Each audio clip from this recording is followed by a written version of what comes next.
Very good morning students. एक नई आशा के साथ एक नए टॉपिक के साथ आपकी अनु मैम। बच्चों, आज हम लोग रामायण में चित्रकूट में राम पढ़ेंगे, यानी चित्रकूट में राम के साथ क्या क्या घटना हुई वो पढ़ेंगे। भरत के राज में थे, लेकिन उनका मन वहाँ नहीं लग रहा था।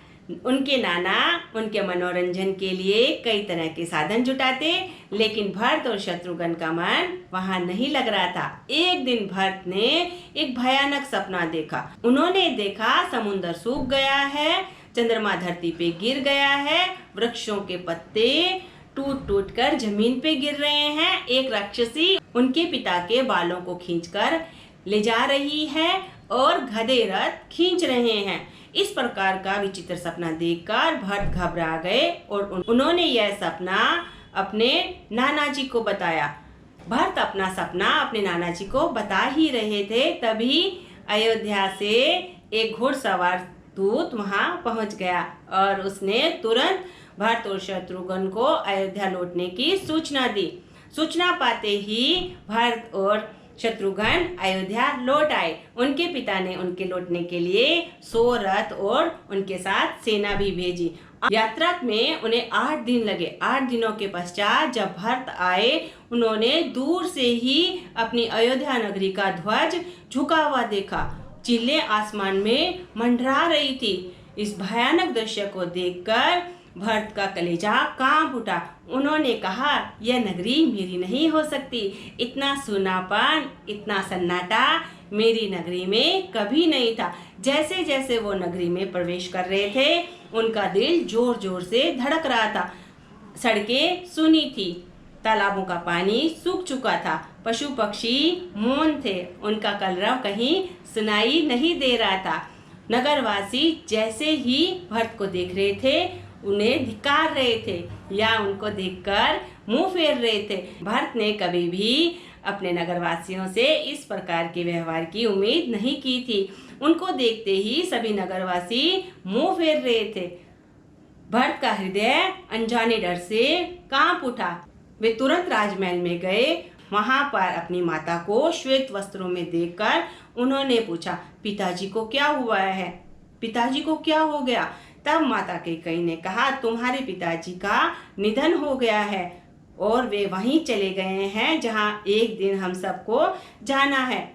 भरत अचानक पिता की मृत्यु का समाचार सुनकर विलाप करने लगे। तब कैकेयी ने भरत को संभालते हुए कहा, पुत्र, यह समय विलाप का नहीं है, शोक में डूबने का नहीं है। तब भरत ने अपनी माता से पूछा, क्या उन्होंने अपने अंत समय में मेरे लिए कोई संदेश छोड़ा था? कैकेयी ने कहा, नहीं, मरते समय उनके मुंह में सिर्फ 3 शब्द थे, हे लक्ष्मण, हे राम, हे सीता। यह कहकर उन्होंने प्राण त्याग दिए। तुम्हारी तो उन्हें जरा भी चिंता नहीं थी। भरत व्याकुल हो गए। वे अपनी व्याकुलता को मिटाने के लिए राम के पास जाना चाहते थे। तब कैकेयी ने उनके मन की स्थिति को भांपते हुए कहा, राम को तो तुम्हारे पिताजी ने 14 वर्ष का वनवास दे दिया है। उनके साथ लक्ष्मण और सीता भी चले गए हैं। अब राजगद्दी तुम्हारी है।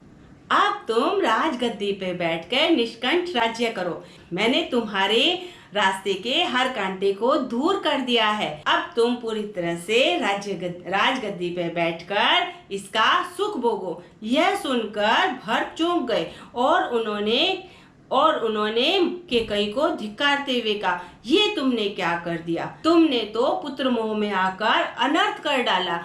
मुझे ऐसी राजगद्दी नहीं चाहिए जो मुझे अपने भाई से दूर करे, जो मेरे पिता के निधन का कारण बने। ऐसी राजगद्दी का सुख मैं कभी नहीं भोगूंगा। राजगद्दी पर हमेशा राम का ही अधिकार था और राम का ही रहेगा। यह कहकर भरत तुरंत कौशल्या के पास गए। कौशल्या के पास जैसे ही वे पहुंचे, कौशल्या बेसुध थी।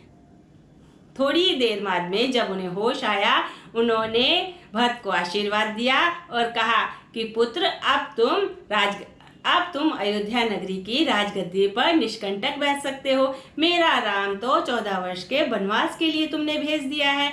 मेरे पुत्र ने ऐसा क्या अपराध किया था जो उसे 14 वर्ष का वनवास मिला? यदि तुम्हें राजगद्दी चाहिए थी तो इस प्रकार का षड्यंत्र रचने की क्या जरूरत थी? मुझे तुम अपने मन की बात कह देते, मैं राम का राज्याभिषेक रोक देती। तब भरत ने अपने मन की पूरी बात बताई। उन्होंने कहा, माता, मैं कभी नहीं चाहता था कि मैं राजगद्दी पे बैठूं और राम ही राजगद्दी पे बैठने के योग्य हैं। मैंने कभी भी अयोध्या नगरी की राजगद्दी नहीं चाहिए। यह तो मेरी माता की दुर्बुद्धि से उपजा ही कोई विचार था जो उन्होंने राम को वनवास दे दिया और मेरे लिए राजगद्दी मांग ली। इस प्रकार से विलाप करते हुए भरत ने जब कौशल्या को सारी बात बताई तो कौशल्या ने निर्दोष भरत को माफ कर दिया। इसी बीच वहां पर मंत्रीगण और सभासद आ गए। उनके सामने भी भरत ने अपने मन की पूरी बात बताई। उन्होंने कहा कि मैंने कभी राजगद्दी का लोभ नहीं किया था। मैं अब श्री राम के पास जाऊंगा और उनसे माफी मांगूंगा और उनको मनाकर फिर से अयोध्या ले आऊंगा। यह सुनकर सभी मंत्रीगण और सभासद प्रसन्न हो गए। महर्षि वशिष्ठ अभी भी नाराज थे। उन्होंने भरत से कहा कि तुम्हारे पिता का निधन हो गया है, तुम्हारा भाई तुम्हारी माता की मंशा के अनुसार राम वन को चले गए हैं और अब राज सिंहासन रिक्त हो गया है, इसलिए राजगद्दी पर तुम्हें बैठना होगा। भरत ने महर्षि वशिष्ठ की आज्ञा को अस्वीकार करते हुए कहा, महाराज, यह गद्दी हमेशा के लिए राम की थी, यह राज्य राम का था। हम वन में जाएंगे और उनको मना कर लाएंगे। अगली सुबह भरत माताओं, सभासदों, मंत्रीगणों और सेना को लेकर राम को मनाने के लिए चल पड़े। निषाद राज को शंका हुई कि कहीं भरत अपनी सेना के साथ राम को मारने के लिए तो नहीं आ रहे, लेकिन जब उन्हें पूरी बात पता चली तो उन्होंने भरत का और उनकी सेना का स्वागत किया।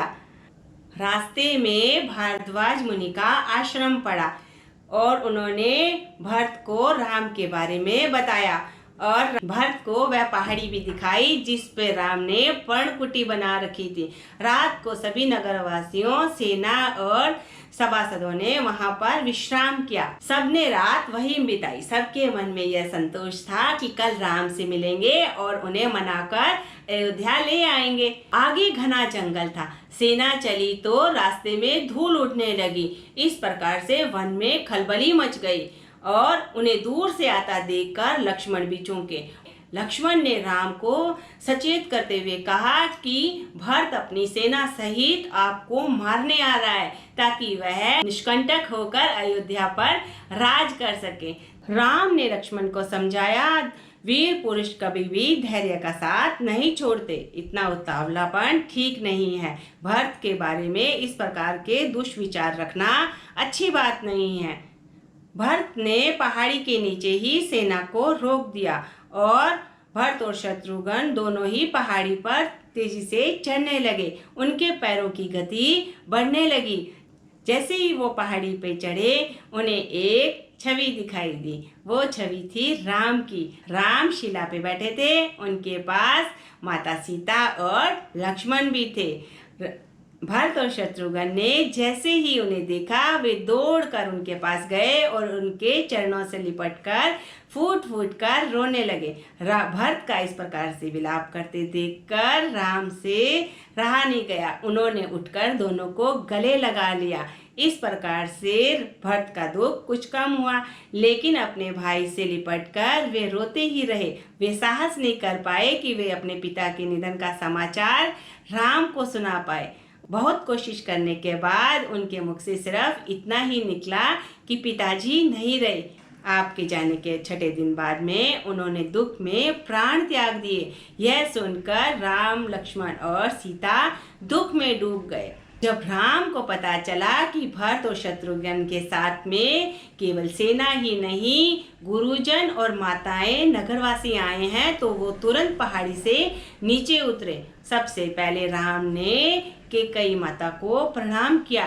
कैकेयी मन ही मन पछता रही थी। भरत बार बार में उनसे विनय कर रहे थे कि वे लौट जाएं और राजगद्दी पर बैठ जाएं, लेकिन राम किसी तरीके से अपने पिता की प्रतिज्ञा को भंग नहीं करना चाहते थे। मंत्री और सभासद भी वहां उपस्थित थे। गुरु वशिष्ठ ने भी कहा कि बड़े पुत्र होने के नाते तुम्हारा यह फर्ज बनता है कि तुम अयोध्या की राजगद्दी पे बैठो। तब श्री राम ने कहा, पिता की मृत्यु के साथ उनका वचन नहीं भंग होगा। पिता के आशीर्वाद और आज्ञा से ही मैं वन को आया हूँ। पिता की आज्ञा से ही भरत को राजगद्दी संभालनी चाहिए, क्योंकि रघुकुल की यही नीति रही है, प्राण जाए पर वचन न जाए। लेकिन बार बार में भरत उनसे अयोध्या लौटने की विनती कर रहे थे। सभी नगरवासी उनसे अयोध्या लौटने की विनती कर रहे थे।